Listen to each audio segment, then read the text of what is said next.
Assalamu alaikum wa rahmatullahi wa barakatuh.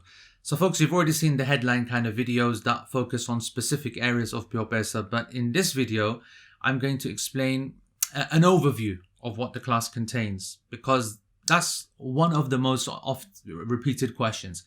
Is this class relevant to me? I don't have a house, I'm not earning a job, I'm not working in a job, I'm not earning serious money, so is it relevant to me? So let me just give you an overview straight up what this class is about.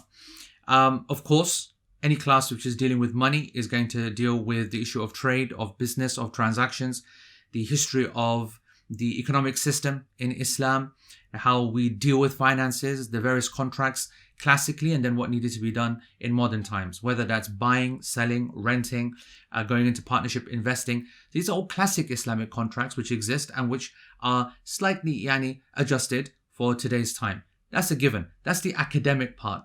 Now, of course, a history of riba, understanding some of the clear prohibited matters. So this concept that you might have heard of called of gharar, uncertainty, and which is linked to then gambling. All of these from a historical basis, which is in the Quran and in the Hadith, what it means in today's kind of context. That's a given.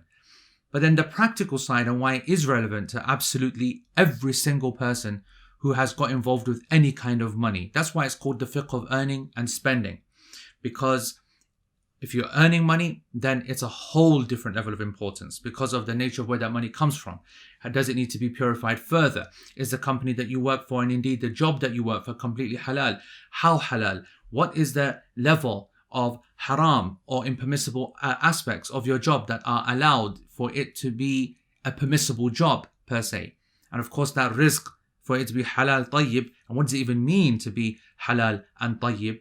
And of course go to your family, of course be involved in the execution of your ibadat. What impact does it have on that?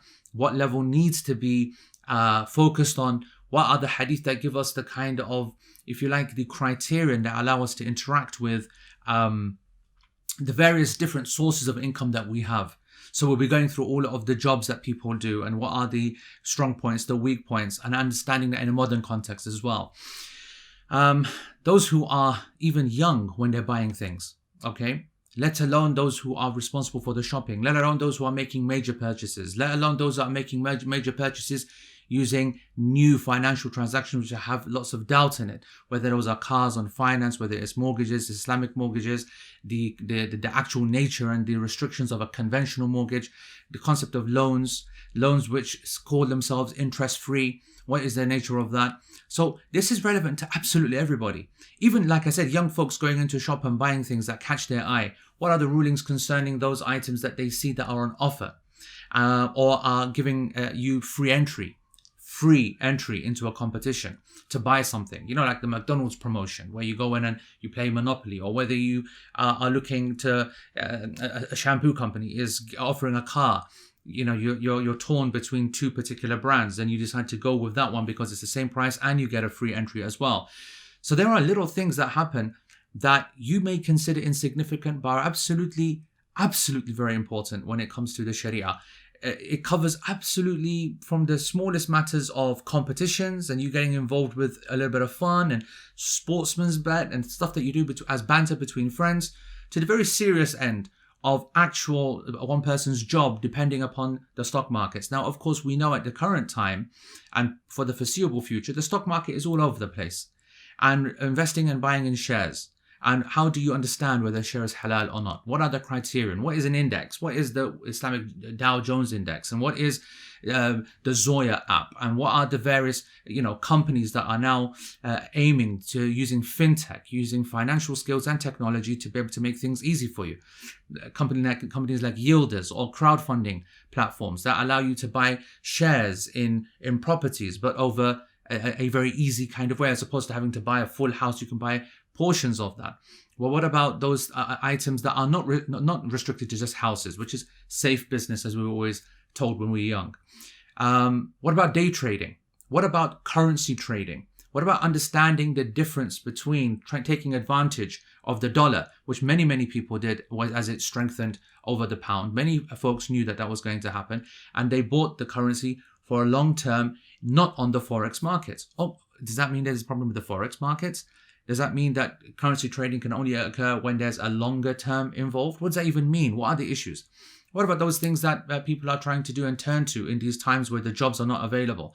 So they're looking to do things from home, which means there's a massive increase in drop shipping and a lot of people starting their own marketplaces and shops on Amazon and eBay. What are the issues there? What about taking orders for things?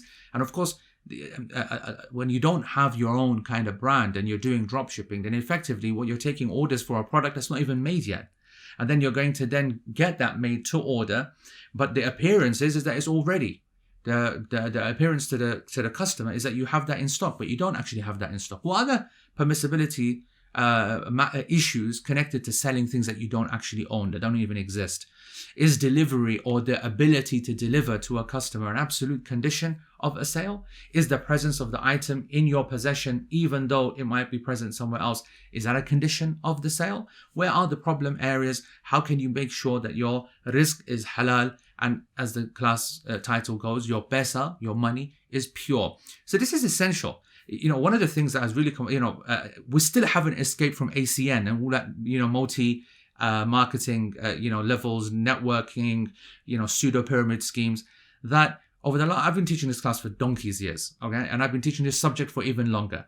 And the amount of flack that I get for calling these people out and these organizations out, I still haven't received all the apologies from all of the Muslims who have been duped right up to their eyes in all of these schemes.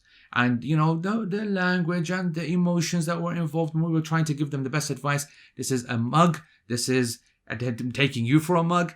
They're going to nick your money. They're going to make you a fool. And they're going to make you embarrassed because of the money that you're going to take from your loved ones and your friends. It's happened in the hundreds of millions around the world, and Muslim schemes as well. Look at OneCoin, look at the various scams that come forth from the same principles. So it's very important to have principles that in your mind that are very, very well rooted. Those are more important than the specific examples of the expression of those principles, because that way you can protect yourself against any new product that puts itself forward. The other big thing is day trading. At what point does day trading turn into gambling? When you're taking advantage of crashes and rises, very, very quick ones, in the stock market. What is actual ownership of a stock that would avoid the risk of day trading? Oh, there's so much. And that's pure paisa. So I hope that when you get the opportunity, obviously now a lot of these classes will be offered. A lot of the classes that are done by AlMaghrib are now going to be offered online. And you would have seen, I hope that you would have seen, do some research. The virtual class that we're doing is very well received. And the main reason for that is that people are able to put absolutely everything forward in terms of questions and interaction all the way through the class. Whereas on an on-site one, that would not be the case because people don't feel comfortable shouting out, every 5 seconds. But obviously typing out every 5 seconds, they feel a lot more comfortable. There's a lot more pressure upon the teacher, but the teachers have to adapt. That's part of the growing and learning process. So anyway, when Pure Paisa comes to your city, and try to take it only in your city. But if you can't and it's not being offered, then feel free to go and join as a small quota of a class as an out-of-towner, even though it's online. But don't miss this. This is essential knowledge. Jazakumullah khair. Wassalamu alaikum wa rahmatullah.